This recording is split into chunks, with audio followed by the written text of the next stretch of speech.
নমস্কার বন্ধুরা, আমাদের চ্যানেলে আপনাদেরকে স্বাগত জানাই।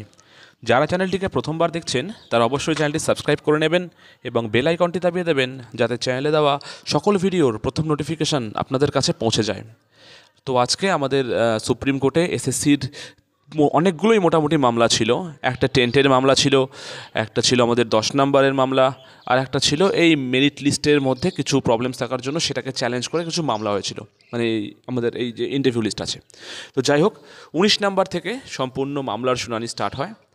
মামলা আজকে যথেষ্ট হিটেড আর্গুমেন্ট চলে, অনেকক্ষণ ধরে আজকে আর্গুমেন্ট হয়।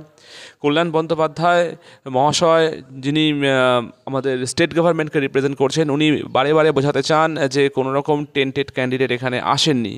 ইভেন অপোজিশন পার্টি, মানে যারা পিটিশনার ছিলেন, তাদের পক্ষ থেকে সবাই যেটা বলছে সেটা যে কিছু ফিজিক্যাল হ্যান্ডিক্যাপড ক্যান্ডিডেট আছে যারা টেন্টেড, বাট তাদেরকেও নেওয়া হয়েছে এই লিস্টে। তো এটা তো উচিত নয়। তখন কল্যাণ বন্দ্যোপাধ্যায় প্রিভিয়াস অর্ডারের কিছু পেজ রিড করে বলেন যে এটা হাইকোর্টের, মানে সুপ্রিম কোর্টের জাজেরই এটা অর্ডার ছিল। তখন সুপ্রিম কোর্টের জাজ উনি সঞ্জয় স্যার উনি বলেন যে দেখুন, আপনি আমার অর্ডারের ভুল মানে বের করছেন। আমি বারে বারে বলেছি একটাও যেন টেন্টেড ক্যান্ডিডেট না চান্স পায়, সেটা ফিজিক্যাল হ্যান্ডিক্যাপ্ট হোক না হোক, ডাজেন্ট ম্যাটার, বাট কোনোভাবেই যেন কোনো রকম টেন্টেড ক্যান্ডিডেট চান্স না পায়। এরপরে মোটামুটি সবাই চেঁচামেচি শুরু করে দেয়। একটা জিনিস তারপরে সুপ্রিম কোর্টের জাজ বললেন যে দেখুন, হাইকোর্ট হচ্ছে সবার আগের বিচার ব্যবস্থা, প্রিলিমিনারি। তো সবার আগে উচিত সম্পূর্ণ ঘটনা জাস্টিস অমৃতা সিনহার সামনে নিয়ে আসা। উনি আগে সম্পূর্ণ ব্যাপারটাকে দেখবেন, কি হচ্ছে না হচ্ছে, তারপরে আমরা এই ব্যাপারগুলোকে দেখব। তো তখন উনি জিজ্ঞাসা করেন যে মোট কতগুলো কেস আজকে আছে। তো তখন বলে 19 থেকে 24 সবগুলো এসএসসির কেস, আর পরপর করে সবগুলোই এই একই রিলেটেড।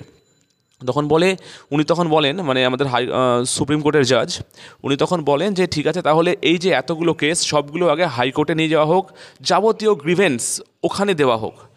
তারপরে ওনারা কি জাজমেন্ট করছেন সেটার ওপর বেস করে পরে চিন্তাভাবনা করা যাবে। আপাতত সম্পূর্ণ হাইকোর্টের হাতেই ছেড়ে দেওয়া হচ্ছে। তো ব্যাপারটা এরকমই দাঁড়ালো আলটিমেটলি, যে সম্পূর্ণ কেস ঘুরে কিন্তু আবার হাইকোর্টের হাটেই আসলো। এবার হাইকোর্টে আমাদের জাস্টিস অমৃতা সিনহা ম্যাডাম, উনি এখন 10 মার্কস এক্সপিরিয়েন্স পয়েন্টের ওপর কী ডিসিশন নেবেন, যে এই 10 মার্কস এক্সপিরিয়েন্স পয়েন্ট থাকবে না থাকবে না, থাকলে কখন বসবে, এই পয়েন্টের ওপরে কিন্তু এখন সম্পূর্ণ পাওয়ার চলে আসলো আমাদের জাস্টিস অমৃতা সিনহা ম্যাডামের কাছে। সুপ্রিম কোর্ট এর মধ্যে ইন্টারফেয়ার করলেন না। আর হ্যাঁ, এখানে এটা একটা বলার জিনিস, আজকে কল্যাণ বন্দ্যোপাধ্যায় মহাশয় এই কথা বারে বারে বলছিলেন যে এমন অনেক তো ক্যান্ডিডেট আছে যাদের নাম্বারকে, মানে আনটেন্টেড ক্যান্ডিডেট যারা 2016 সালে চাকরি পেয়েছিলেন ইন সার্ভিস, তাদের নাম্বারকে ছাপিয়ে অনেক ফ্রেশার ক্যান্ডিডেট সামনে আগে চলে এসছে, তারা তো চাকরি পাচ্ছে না। তাহলে এই 10 মার্কসটা কী প্রবলেম করছে, এও কথাও কিন্তু আজকে উনি বলেছেন অবশ্যই। তো যাই হোক, তো আলটিমেটলি এটাই ভার্ডিক্ট যে সম্পূর্ণ কেসটি ঘুরে ফিরে আবার হাইকোর্টের কাছে আসছে। হাইকোর্ট সম্পূর্ণ গ্রিভেন্স শুনবে এবং হাইকোর্ট ডিসাইড করবে যে কী হবে, কী করা উচিত, কী করা উচিত নয়। এই হলো আজকের মূল সার বস্তু আমাদের কেসের। তো আজকের খবরটি এই পর্যন্তই। চ্যানেলটি ভালো লাগলে অবশ্যই সাবস্ক্রাইব করবেন এবং ভিডিওটি ভালো লাগলে অবশ্যই লাইক করবেন। ধন্যবাদ।